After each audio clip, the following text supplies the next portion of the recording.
All right, let's dive deep into a topic that's evolving incredibly fast, artificial intelligence. It really is moving at lightning speed. Exciting, but definitely raises some big questions. Exactly. We're all seeing this explosion in AI development. Yeah. I mean, the potential is huge, right? Revolutionizing industries, solving massive problems. hmm But, alongside that excitement, there are these very real concerns popping up. Control, safety, ethics. Yeah, the governance side of things. How do we actually manage it? Precisely. So this deep dive isn't just about the cool tech. It's really about how we globally get a handle on its impact. So let's unpack this. Our sources today are really zeroing in on a key challenge, this growing risk of fragmentation in global AI governance. Right, fragmentation. Yeah, picture this. Countries, regions, all creating their own separate AI laws, policies, regulations, even their own technical standards. You end up with this messy patchwork, divergent approaches everywhere. And that sounds complex and probably expensive for anyone trying to navigate it. Definitely costly. But the good news is, the sources don't just point out the problem. They offer a pretty powerful solution. Okay, what's that? International, market-driven standards. Think of them as like a universal language for AI. A common language. I like that. So they translate all these different national rules. Essentially, yeah. Yeah. They provide that common ground. They're not just dry technical documents. They're actually vital tools for bringing some global coherence. Absolutely. And that's really the heart of what we want to explore today, isn't it? Cutting through the jargon to see how these standards can actually help build a more trustworthy AI future. hmm So our mission for this deep dive is basically to unpack what AI standards really are, why they're so important, who's actually shaping them, the hurdles they face because it's not easy, and crucially, how they offer practical ways to navigate this AI revolution. Kind of a shortcut to understanding how we build that coherent AI future together. Exactly. Consider this your shortcut. Let's get started. Okay, first things first. Let's nail down the basics. What exactly are we talking about when we say AI standards? Right. So the sources define them as essentially practical blueprints, documents that spell out requirements or guidelines or maybe characteristics for an AI product or a service, a process, even a whole system. So not just abstract ideas, but actual guides, actionable. Exactly. Actionable guides. They're meant to bring clarity and consistency. And how do these get created? They don't just appear out of thin air, right? No, definitely not. They're developed through a really specific process. It's rules-based, voluntary, and involves multiple stakeholders. Multi-stakeholder. So who's involved? You've got industry experts, academics, people from civil society groups, governments too, all working together. Okay. And the big emphasis is on building consensus. There are these rigorous processes to make sure the results are high quality, legitimate, which is especially crucial in sensitive areas, like healthcare or justice. That makes sense. You need that buy-in and trust. Absolutely. It's how you build public trust right into the framework. And this brings us right back to the why we need them tackling that fragmentation issue we mentioned. Yeah. Because when you have different countries or regions setting their own technical requirements, maybe through regulations or their own specific standards, it just creates massive complexity. For businesses trying to operate globally. Exactly. Think increased compliance costs. Maybe companies hesitate to adopt AI, which stalls productivity gains. And it could slow down collaboration, innovation across borders, too. Precisely. It's a barrier nobody really wants. So how do standards help fix that? What are the core benefits? Well, there's several key ones. First, they offer consistent, practical solutions. Governments can actually reference these widely accepted standards in their laws. So the law sets the what and the standard explains the how. You got it. Yeah. It avoids governments having to write super technical, maybe quickly outdated rules themselves.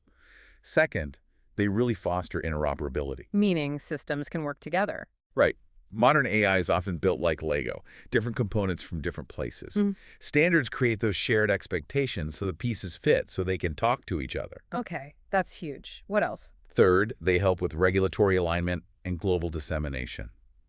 They promote consistency across markets, which helps responsible AI innovation spread more easily. Makes sense. Easier to scale if the rules are similar. And crucially, they build trust and help with risk management. They set benchmarks for what responsible, safe, secure AI looks like, protecting data, protecting people. And you mentioned something about adaptability earlier. Oh yeah, that's maybe their superpower, especially with AI moving so fast. Bodies like ISO, the International Organization for Standardization, or IEE. Okay. They regularly review and revise these standards, confirm them, update them, even withdraw them if needed. That makes them way more agile than static regulations, which can take ages to change. That agility point is really critical, isn't it? They're living documents, not set in stone. Exactly. They can actually evolve alongside the tech. So who are the architects then? Who are these key bodies building these frameworks? You mentioned ISO and IE. Yeah, those are big ones. You've got ISO, the International Organization for Standardization. They often do broad management system standards. Then the International Electrotechnical Commission, or IEC, often focusing on the technical specifications. Okay. IEE, the Institute of Electrical and Electronics Engineers. They're often driving engineering best practices. And then you also have regional players like ETSI, the European Telecommunications Standards Institute. Got it. A mix of global and regional efforts. So how does this map onto the global landscape right now? What's the state of play? Well, it's pretty active. Yeah. Well, hundreds of organizations develop IT standards generally. Our sources point out there's a smaller, more specialized group really focused on AI. Tackling the unique AI challenges. Exactly. Things like transparency in digital content, Mhm. security specific to AI, fairness, accountability, all that stuff.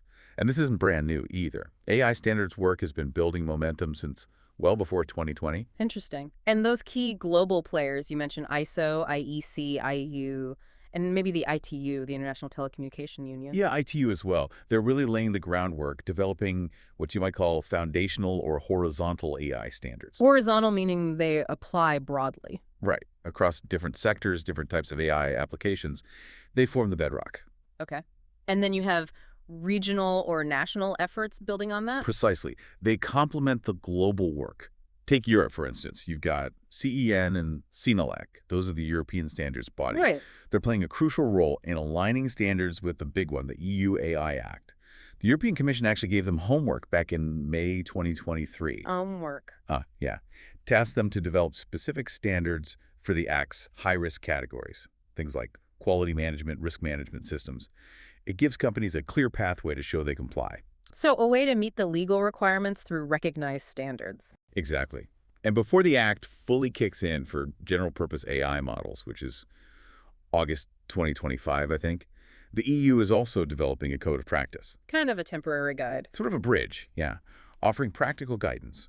And importantly, the thinking is that these regional or sector-specific standards should ideally stay compatible, maybe even identical, to existing international ones, like from ISO-IEC. To avoid that fragmentation we keep talking about. Exactly. Prevent creating more divergence.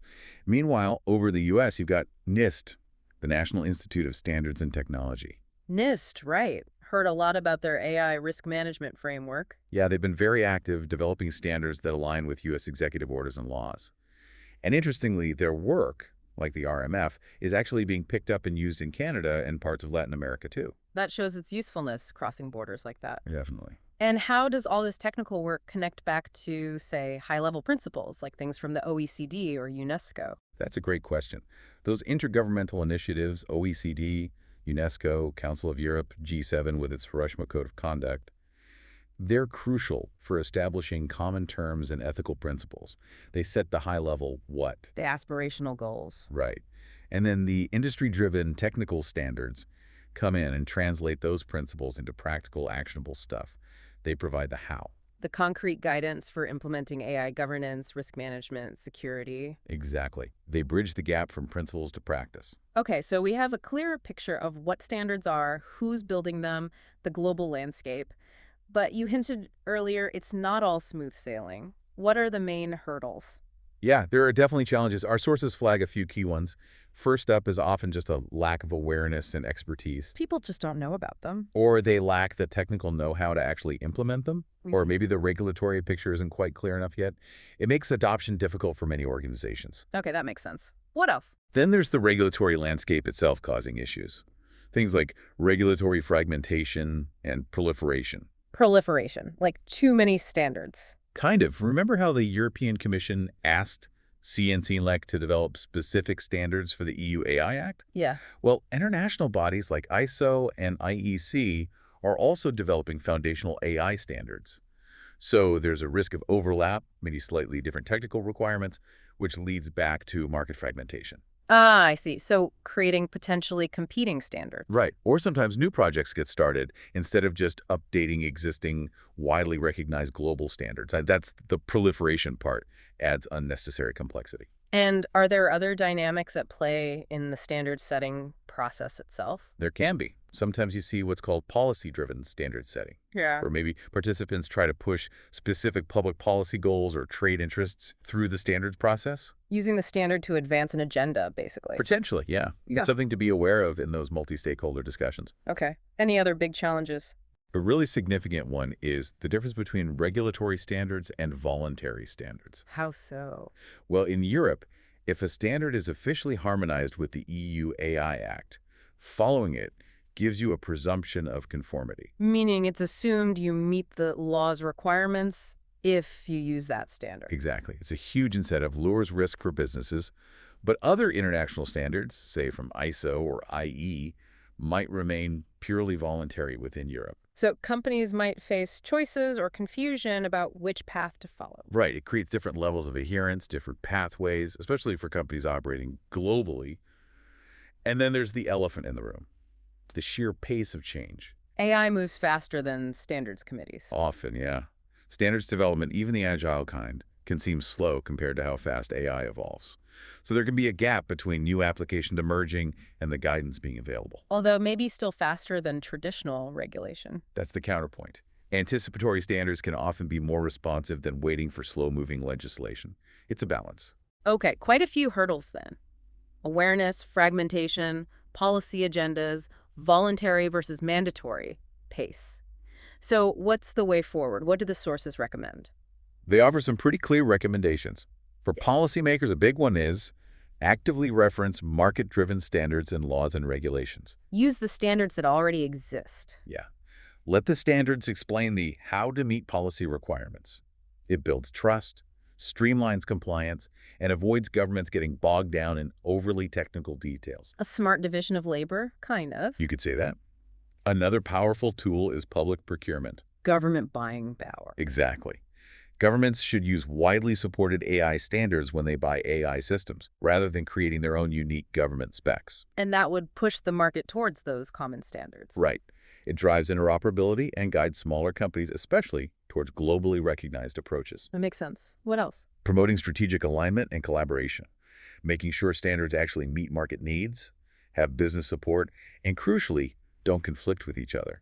And the collaboration part. That's fundamental. Multi-stakeholder collaboration, industry, academia, civil society, government, all working together in transparent, inclusive processes. That's how you get robust, balanced standards. So getting all the right voices in the room. Essential. And related to that is the need to support and educate. How so? Provide support, maybe funding, tax incentives, training for businesses and experts, especially from smaller companies or diverse backgrounds, to actually participate in standards development. And generally boost awareness and education about AI standards to build that technical expertise widely. Build capacity, basically. Exactly. And finally, a really practical point, leverage existing standards. Don't reinvent the wheel. Like the ISO ones you mentioned. Yeah. Policymakers should look to proven standards like ISO AE 42001 for AI management systems, ISO E 23894 for risk management, ISO E 2005 for impact assessment. Referencing these avoids duplication and helps ensure regulatory coherence. Okay, let's make this more concrete. You mentioned ISO IEC 42001. Tell us more about that one. It sounds important. It really is positioned as a cornerstone. It's the standard for establishing an AI management system within an organization. Like ISO 9001 for quality, but for AI. Kind of analogous, yeah.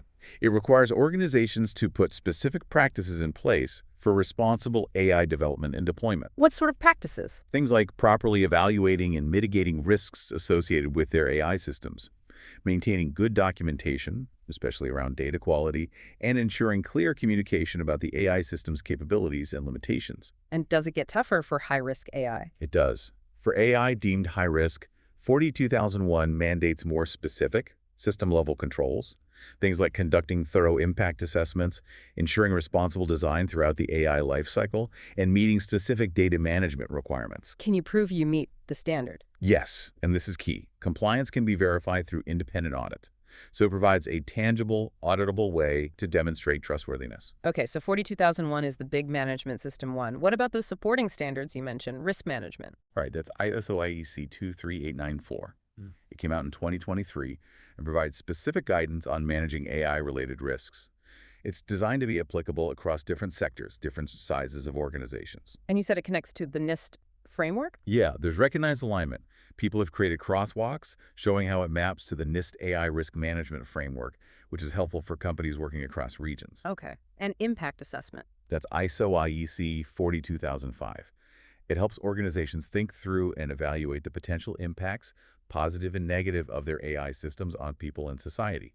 It complements risk management by looking broadly at harms and benefits. And data quality seems vital for AI. Absolutely critical. There's ISO IEC 52592, which focuses specifically on data quality considerations throughout the AI system lifecycle. Got it. What about security and privacy? Are there AI-specific standards there too? Well, first, it's vital to remember AI systems are IT systems. So all the established best practices for information security like ISO IEs 27001 and 27002 and privacy like ISO IEs 27701 are still fundamental.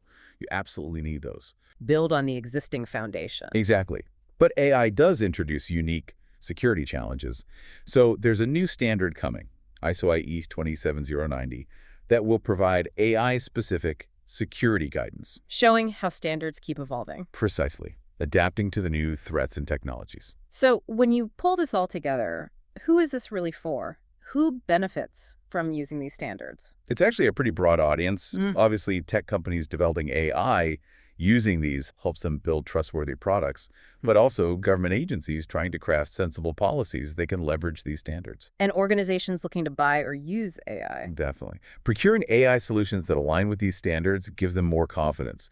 For everyone, compliance helps demonstrate responsible practices. It provides that crucial assurance to consumers, to citizens, building broader trust in AI. Okay, that paints a much clearer picture. So as we start to wrap up this deep dive, let's just quickly hit the main takeaways again. We've seen that AI standards are really essential to fight against that growing fragmentation in global AI rules. They're not just technical docs, they're key tools. Right. Key for fostering interoperability, so systems work together, and for building trust, which is fundamental for adoption. We talked about the key players, the big international bodies like ISO, IEC, IE, regional ones like Sentinelec, national ones like NIST, all contributing. And we didn't shy away from the challenges they face. Lack of awareness, that risk of regulatory fragmentation or proliferation, the differences between voluntary and mandatory standards, and just keeping up with the pace of AI. But there are clear paths forward, policymakers referencing market-driven standards. Governments using them in procurement. And that crucial element of multi-stakeholder collaboration, getting everyone involved. Yeah. And we saw practical frameworks emerging like ISO IE 42001 for management systems, supported by others for risk, impact, data quality, security, giving organizations concrete tools. So embracing these international market-driven standards seems pretty vital then, for companies, for governments. Absolutely. It's how we collaborate across borders effectively, access the best tools and practices, and really try to ensure the benefits of AI are spread widely and, importantly, responsibly. Which leads us to a final thought for you, our listener.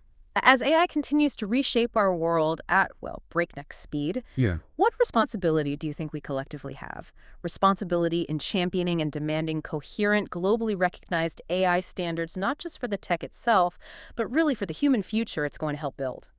That's definitely something we're thinking about long after this deep dive is over.